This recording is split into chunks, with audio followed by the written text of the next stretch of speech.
जय गुरुदेवं जय गुरुदेव। जय गुरुदेवं जय गुरुदेव। ओम अशरण शरण शरण प्रभुले।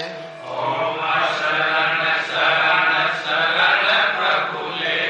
ओम जय गुरुदेवं जय गुरुदेव। ओम जय गुरुदेवं जय गुरुदेव।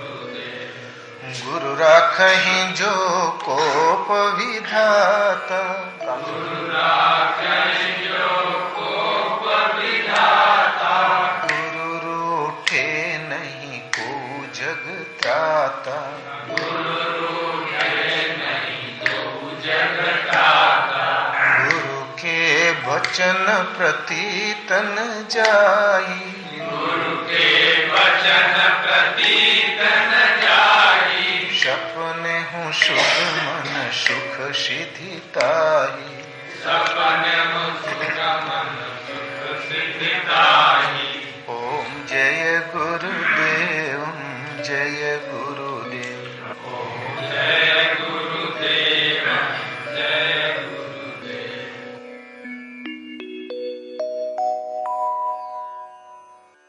भगवान की महिमा नहीं समझ में आती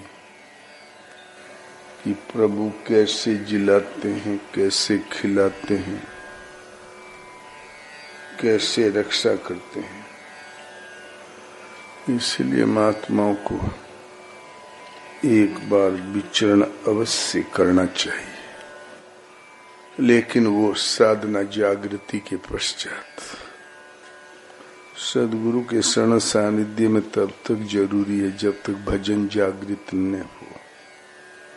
भजन एक जागृति है और सदगुरु के द्वारा ही होता है। तो जिन डारे हैं करम सब खोए, बलिहारी ऐसे सदगुरु की। जिन्होंने सारे कर्म खो दिए, ऐसे सदगुरु के ऊपर मैं अपने आप को न्योछावर करता हूँ। बलिहारी मतलब बलहारता हूँ। संतों और गुरु जब अपनाते हैं तो देहाभिमान, मैं ज्ञानी हूँ, वो मैं कुटुंब बड़े का हूँ, मैं धनवान हूँ, मैं कीर्तिवान हूँ, ये सब बल छोटे पड़ जाते हैं। संतों, एक महात्मा के पास एक नवयुवक पहुंचा किशोर। बोले भगवान हमें शिष्य बना लो, संसार में कुछ है नहीं। तो बड़ा रईस घराने का दिखाई पड़ा। मैं जन्म भर सेवा करूंगा, सुमिरन करूंगा, भजन करूंगा, आदेश का पालन करूंगा, हमें विरक्त संत बना दे। बोले ठीक है, तुम गंगा नहा के आओ। पासी में गंगा थी, नहाने गया। कुटीर में एक श्रद्धा से एक भंगिन रोज आवे और झाड़ू लगा के चली जाया करे। उस भंगिन से कहा, देख वो नव युवक जवान आ रहा है नहा के, इस ढंग से झाड़ू लगा, हवा का रुख देख के गर्दा उड़ के उसके ऊपर गिरे, भाग जाना, वो मारेगा, पत्थर डंडा कुछ भी मार सकता है। गुरु महाराज की महिमा जानती थी। उसी रुख से हवा का रुख देख के उसने झाड़ू लगाना शुरू किया। जहां गर्दा गिरा तो उसने पहले तो इशारा किया, भाग वहां से, बंद कर। झाड़ू नहीं बंद किया, तब दौड़ा मारने के लिए तो भाग गई। तो पत्थर में फेंक के मारा, 2-4 पत्थर, तो बचत बुचावत निकल गई। फिर नहा के आया और प्रणाम किया, तमतमाता हुआ। गुरु महाराज ने कहा, भूखता भी है, काटता भी है, जाओ इस नाम का जाप करो, वर्ष भर बाद आना। चला गया। उस लगन हृदय में सच्ची थी। 1 वर्ष तक उस नाम का जाप करता रहा। फिर पहुंचा, बोले भगवान वर्ष तो पूरा हो गया, मैं रात दिन नाम ही जप रहा था। बोले जाओ गंगा नहा के आओ। तो उस भंगिन से कहा देख अब वो फिर आया है, इस ढंग से झाड़ू लगा कि 2-1 सीख उसके पांव में छू जाए, वो गर्दे से नहीं हटेगा, मजबूत हो गया है। तो इस ढंग से झाड़ू लगा, बेचारा बहुत बच्चा हटत जा रहा था, लेकिन सर सर सर छुआई तो दिया सीख, डरना मत, मारेगा नहीं। तो दब हरामजारी कुतिया कहीं की, ये शूद्र कपारे सिर पे चढ़ गए, शर्म नहीं आती? कोई भला आदमी दर्शन करने भी गुरु महाराज का नहीं जा सकता, बीच में पता नहीं कहां से पैदा हो गए, ओखमज नीच कहीं की, बहुत बड़बड़ाया, मारा वारा नहीं ने पत्थर फेंका, नहा के चला आया, प्रणाम किया। बोले काटता तो नहीं है लेकिन भूखता बहुत है, जाओ 1 वर्ष इसी नाम का जाप करो फिर आना। फिर गया बेचारा, नाम जपता रहा, साल भर प्रतीक्षा करता रहा। फिर वर्ष भर बाद आया, अब 2 साल हो गया। बोले ठीक भगवान, वर्ष पूरा हुआ, मैं फिर सेवा में उपस्थित हूँ। बोले अच्छा तो तुम फिर आ गया, जाओ गंगा नहा कर आओ। भंगिन से कहा देख टोकरी में कोई गंदी चीज न रहे, पत्तियां समेट के भर ले टोकरी, और चबूतरा के ऊपर खड़ा होके अनचित्ते में उसके सिर पे डाल दी। सिर पे जहां डाला तो हाथ जोड़ के बैठ गया, माता जी 3 साल हो गया धक्का खाते, आपकी वजह से क्षमा करें, हमसे बड़ी भूल हुई। फिर नहा के आया, चरणों में साष्टांग दंडवत किया। बोले अब तुम साधु होने लायक हो गया। फिर शिष्य बना लिया। तो शिष्य के भी कुछ लक्षण होते हैं, सममान निरादर आदर ही, सब संत सुखी विचरंती मही। आदर निरादर, सम ने आदर कुछ देता है न निरादर कुछ लेता है, दोनों में सम। छोटा बच्चा है ना, नालायक दुष्ट नीच, बोले तुम बड़ा समझदार, बोले कोनो मतलब है नहीं। 5 साल का लड़का और संत एक ही होता है, उसमें न काम क्रोध मोह लोभ राग द्वेष की आप कल्पना कर सकते हो, न उस स्वरूप में स्थित परमहंस में भी इन विकारों की कोई कल्पना की जा सकती है। महाराज के हो शरीर ये भर बड़ा है, मन स्थिति एक होती है। 5 साल का लड़का और स्वरूप में स्थित परमहंस एक ही होते, यही होते हैं सदगुरु, जिन डारे हैं कर्म सब खोए, बलिहारी ऐसे सदगुरु की। और वहां वो कोई हथियार तो मारते नहीं, केवल उनकी दिशा मन पर आघात होता है। संतों बिन लोहे घायल हुआ, भला घावन दी से कोई, बलिहारी ऐसे सदगुरु की। कोई लोहाऊ नहीं, तीर नहीं, तलवार नहीं, वो घायल तो हो गया, और बाहर घाव भी नहीं दिखाई देता। भला बाहर कोई घाव नहीं, भीतर में घायल हो गया हो। उमा राम प्रभाव जिन जाना, तिन्हीं भजन तजी भावने आना। संतों बाहर घावन देखिए, भीतर है चकनाचूर, बलिहारी ऐसे सदगुरु की। बाहर तो कोई घाव नहीं, भीतर चकनाचूर, काम नहीं, क्रोध नहीं, मोह नहीं, लोभ नहीं, राग नहीं, द्वेष नहीं, बस प्रभु के चरणों में, श्वास में, चिंतन में, नाम में लो लग गई। जीव विकार हमें उखाड़ के फेंक दे हैं, वो सब चकनाचूर भीतर है चकनाचूर, बलिहारी ऐसे सदगुरु की। जो भीतर से चकनाचूर और गुरु के धक्का धुक्की में खरा उतर गया, वे संत सुर में होते हैं। तो संतों भक्ति करे कोई शूरमा, जाके धड़ पर शीस नहीं होय, बलिहारी ऐसे सदगुरु की। शीस मस्तिष्क का काम है, सोचना, विचारना, निर्णय लेना, निर्णय के अनुसार दिशा बदल लेना। हमने निर्णय लिया, पापा कहते हैं इधर जाओ, बेटा चल दिया इधर। शीश को उतार के गुरु महाराज के चरणों में भेंट कर दिया। गुरु महाराज मस्तिष्क में जो देते हैं वो ले लिया। वो सोचा है जो निर्णय दे दे उसको ले लो, अपने सोचने की जरूरत ही नहीं। शीश का काम केवल इतना बचता है, गुरु महाराज चाहते क्या हैं, कहते क्या हैं, समझो, उसके अनुसार ढलते चले जाओ, चलते चले जाओ। अब सदगुरु से भली प्रकार वो जुड़ गया है। विभक्ति माने विभाजन होता है अलगोजी, भक्ति माने भगवान से जुड़ना।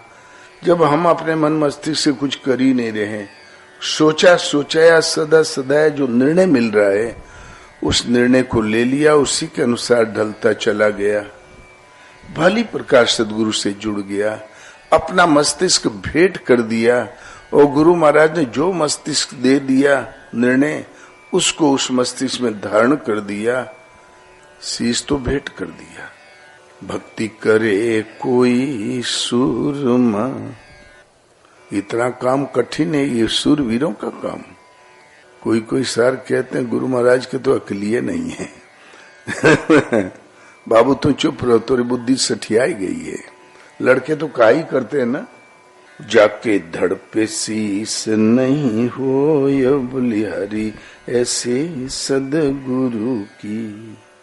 लेकिन शीस देने में जब हमारे अंदर कोई कामना न हो, इच्छा न हो, इच्छा होगी तो मन जहाँ इच्छा वहां भागता रहता है। क्रोध है तो क्रोध में तमतमाता रहता है, लालच है तो उधर ढूंढता रहता है। संतों कामी, क्रोधी, लालची, इनसे भक्ति करी नहीं होय, बलिहारी ऐसे सदगुरु थी। कामी, क्रोधी, जिसके अंदर कामना है, तो मन तो एक है, तुलसी मन तो एक है। भावे जहां लगाए, भावे हरि की भक्ति कर, भावे विषय कमाए, मन तो एक है। भावे माने जहां रुचिकर हो वहां लगा, भावे हरि की भक्ति कर, भावे विषय कमाए। रुचिकर है हरि की भक्ति तो भक्ति कर, रुचिकर है विषय तो विषय कमा लो। एक है, एक काम कर सकता है, दो कभी नहीं। इसीलिए कामी है तो कामना के पीछे भागो, क्रोध है तो क्रोध के पीछे भागो, लालच है तो जहां लोभ की पूर्ति हो वहां दौड़ लगाओ। तो कामी, क्रोधी, लालची, इनसे भक्ति करी नहीं होय, इनसे भक्ति करते नहीं बनती, बलिहारी ऐसे सदगुरु की। तो कहत कबीर सुनो भाई साधो, कोई बिरले संत ऐसे होय। बिरले ही संत ऐसे होते हैं जो शीश भेंट कर ले, गुरु महाराज से दिया हुआ निर्णय अपने मस्तिष्क में धारण करके उसके अनुसार उस राह पर चल पड़े। कोई बिरले संत ऐसे होय, वो बलिहारी ऐसे सदगुरु की। जिन डारे हैं कर्म सब खोय, भरम दिया धोय, बलिहारी ऐसे सदगुरु की। एक महात्मा का शिष्य जब भिक्षाटन पर जाए तो बोला करे, गुरु बंदी छोड़, गुरु बंदी छोड़। भिक्षा करके आवे तो सेठ के पिंजड़े में एक बंद था सुग्गा। तो सुग्गा बोला, महाराज हम पिंजड़े ही में सड़ के मर जाएंगे या हम भी इस बंधन से मुक्त होंगे, कभी खुले आकाश में उड़ान भरेंगे। आपके गुरु महाराज बंदी छोड़ हैं तो बंधन से मुक्त होने का उपाय पूछ के आना। वो सचमुच बंदी छोड़ हैं क्या? बोले हाँ, हमारे गुरु महाराज बंदी छोड़ हैं, तो जरा उपाय पूछ के आना। गुरु महाराज जब आधी भिक्षा रख दी, आधा भोजन कर चुके, तब चेले को याद आ गया। तब बोला, गुरु महाराज सेठ के यहाँ सोने के पिंजड़े में एक सुग्गा बंद है। उसने कहा जब आपके गुरु महाराज बंदी छोड़े तो हम इस बंधनी में सड़ के मर जाएंगे, इसी में दम तोड़ देंगे, या हम भी कभी बंधन से मुक्त होंगे, खुले आकाश में उड़ान भरेंगे, जरा पूछ के आना। सुनते ही गुरु महाराज ने भोजन करना तो बंद कर दिया। लगे छटपटाने, उछल उछल के गिरने लगे, पक्षी की तरह हाथ फैला के पर फड़फड़ाने लगे, उछल के गिरने लगे, सिर इधर-उधर झटकने लगे और गिरे धड़ाम। मुंह फैल गया, आंखें उलट गई, जीभ लटक गई और मर गए। तो चेला घबराया कि इतना खराब संदेश था, गुरु महाराज तो मर गए। थोड़ी देर में उठ के बैठे और खाने लगे, कुछ बोले ही नहीं। डर की वजह से चेला भी कुछ नहीं बोला। दूसरे दिन भिक्षाटन पर गया तो सुग्गे ने पूछा, क्यों? पूछा गुरु महाराज से? तो बोले हाँ पूछा। इतना खराब संदेश था कि गुरु महाराज तो मरत मराओ तो बच्चे किसी तरीके से मरी गए थे। बोले अरे ऐसा क्या था? जहां हमने पूछा कि बंधन से मुक्त होने का कोई उपाय है तो सुनते ही लगे छटपटाने, जैसे पक्षी पर फटफड़ाए ऐसे ही फड़फड़ाने लगे ऐसे, और उछल उछल के गिरने लगे। 4-6 बार गिरे और गर्दन झटकने लगे और फिर गिरे धड़ाम। मुंह फैल गया, आंखें उलट गई, जीभ बाहर लटक गई, श्वास जैसे बंद हो गई, लगा मर गए। थोड़ी देर में उठ के बैठे और खाने लगे। सुगा बोला बस, समझदार के लिए इशारा काफी, हम समझ गए। जब सेठानी सोने के कटोरे में दूध भात लेके चले सुग्गे को खिलाने, करीब आए तो लगा छटपटाने। सुग्गा उछल उछल के लगा गिरने, पर फड़फड़ाने लगा, गर्दन इधर उधर झटकने लगा और गिरा धड़ाम। गर्दन लटक गई, मुंह फैल गया, जीभ बाहर निकल आई और लटक गई, आंखें उलट गई, मर गया मरणासन एकदम। तो सेठ बोला अरे सेठानी जी सुग्गा तो मर गया, न जाने कौन बीमारी हो गई। तो सेठानी बोली अजी सेठ जी, ये ₹1,00,000 सोने का पिंजड़ा है, यदि भीतर दम तोड़ देगा तो ये पिंजड़ा महापात्र को देना पड़ेगा, ₹1,00,000 का नुकसान हो जाएगा। जल्दी करो, इसको बाहर निकाल दो ताकि बाहर दम तोड़े, नहीं तो ₹1,00,000 का नुकसान हो जाएगा।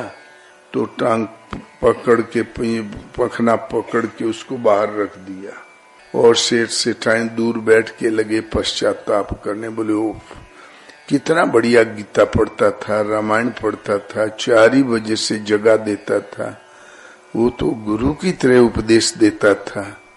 तमक्षरम परमम वेदितव्यम, कितना अच्छा श्लोक पढ़ता था। क्या बताएं, बेचारा मर गया। आयु तो सबकी निश्चित होती है सेठानी जी, अब कोई क्या करेगा।